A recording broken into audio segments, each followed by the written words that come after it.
La bahía de Portobelo fue descubierta por Cristóbal Colón en su cuarto viaje, efectuado a bordo de la Santa María el 2 de noviembre de 1502. En un principio, el poblado de Nombre de Dios, un poco más al este, fue el centro de la actividad española hasta su traspaso a Portobelo.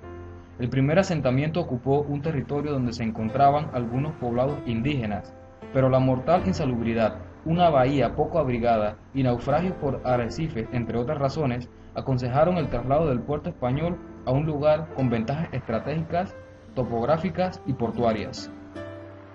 San Felipe de Portobelo fue fundado por Francisco Valverde y Mercado el 20 de marzo de 1597.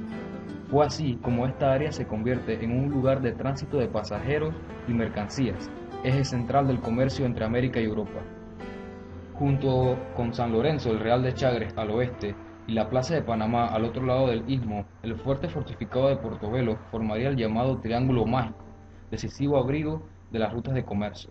Entre Portobelo en el Caribe y Panamá en el Pacífico, las mercancías iban y venían por dos rutas que atravesaban la selva, el Camino Real o navegando el río Chagres para seguir por el Camino de Cruces.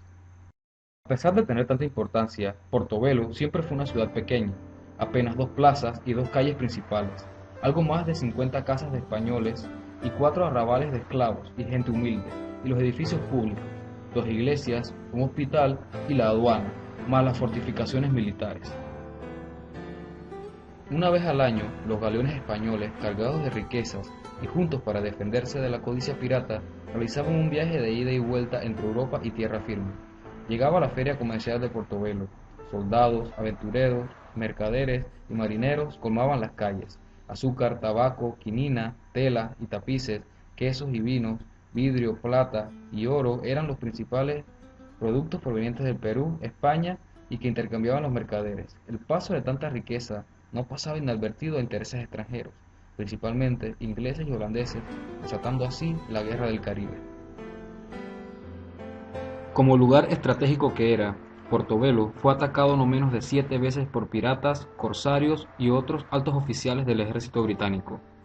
Francis Drake atacó varias veces Nombre de Dios, el Camino de Cruces y castigó duramente a Portobelo cuando esta ciudad aún no estaba fundada oficialmente, hasta que el 28 de enero de 1596 murió de desintería frente a las costas de Portobelo. Tan devastadoras ambiciones requerían un sistema de defensa efectivo. Debido a la importancia de Portobelo, el rey Felipe II le encargó a Bautista Antonelli, uno de los más prestigiosos ingenieros militares a fines del siglo XVI, el plan inicial de defensa de la ciudad. Estaba constituido por dos fuertes flanqueando la boca de la bahía, en cada uno de sus lados. En el siglo XVII, estas dos pequeñas fortalezas fueron sustituidas por los castillos Todofierro y Santiago de la Gloria. A mediados de este mismo siglo, la construcción original de San Jerónimo al lado de la ciudad se convirtió en el tercer fuerte de Portobelo. En 1668, Henry Morgan, hábil estratega y el más temido pirata de tierra firme, decide atacar Portobelo, con 8 embarcaciones y poco más de 500 hombres. En ese momento, Portobelo era la tercera ciudad mejor defendida después de La Habana y Cartagena de Indias en la zona del Caribe. Por esto, decide bordear la costa, posteriormente embarcarse en lanchas y atacar por tierra donde la ciudad estaba menos guarnecida. Allí, desmanteló sus castillos, anuló sus defensas y derribó las iglesias.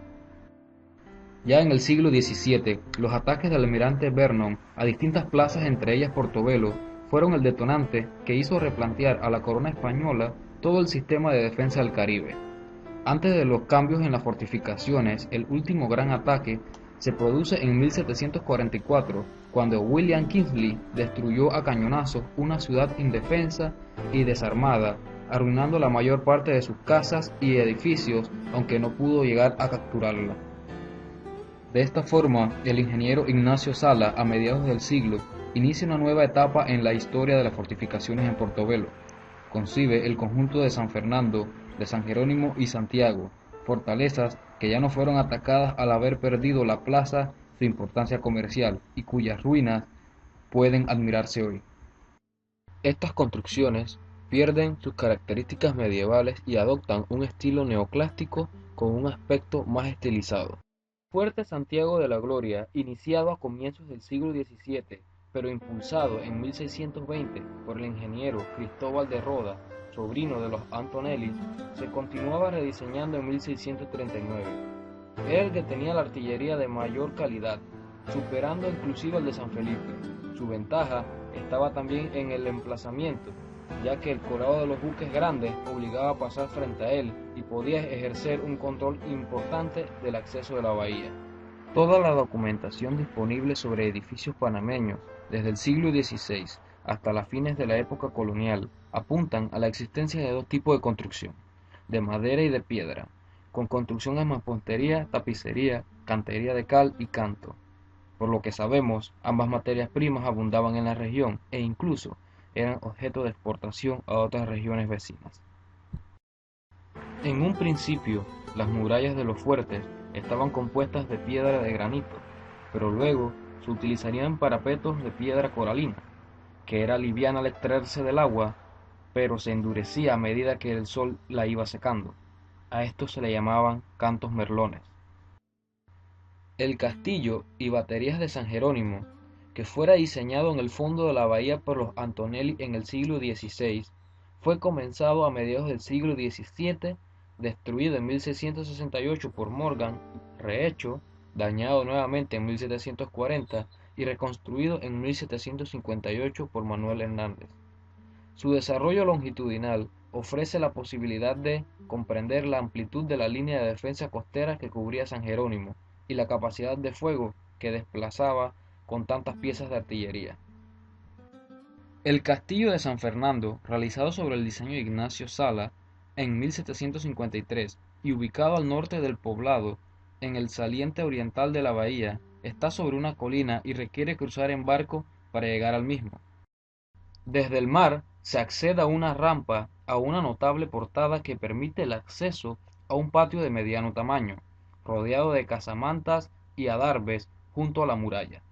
Más arriba de este se encontraba el recinto de San Fernandito, que servía de atalaya, y por tanto su muralla era de poca altura.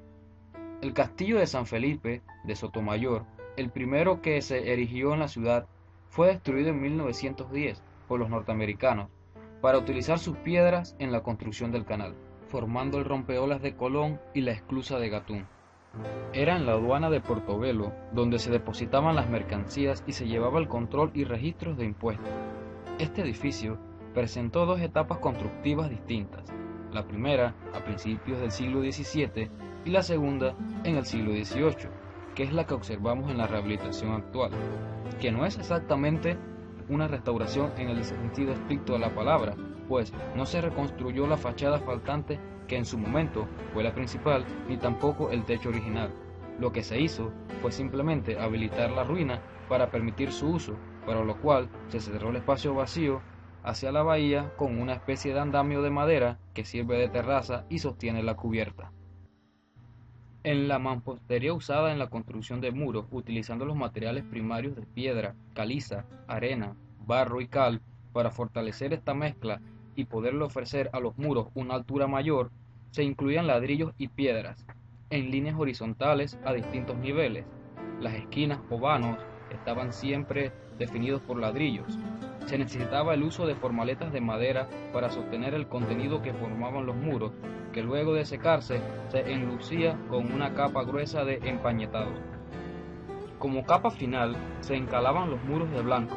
Además de su fortaleza y permanencia, este tipo de construcción proporcionaba un alto grado de humedad y una temperatura permanentemente fresca al interior del lugar, debido al considerable grosor de sus muros.